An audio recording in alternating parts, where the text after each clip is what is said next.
আজকে আমি মুরগির মাংসের ভুনা রান্না করবো। এর জন্য তেজপাতা, দারচিনি, এলাচি, লবঙ্গ দিয়ে দিব। এরপর তেল অ্যাড করে দিব।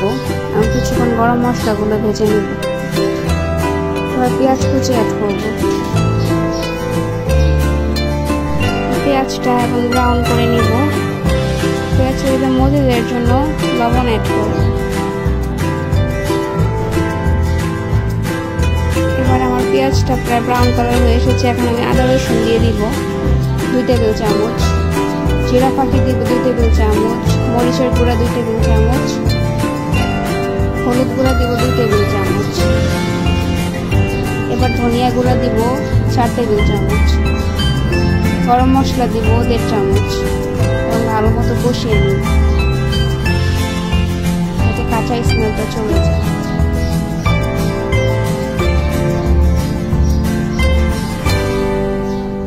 লবণ দিয়ে দিব এবং টমেটো সস অ্যাড করব।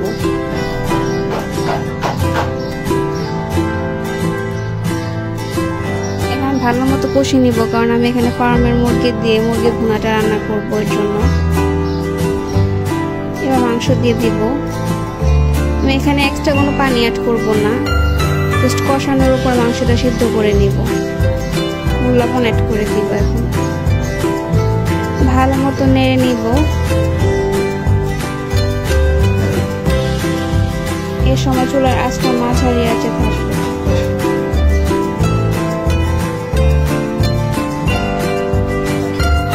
আমি এটাকে বারবার নেড়ে দিব যাতে নিচে দিয়ে লেগে না যায়। এবং কষানোর উপর রান্নাটা শেষ করব।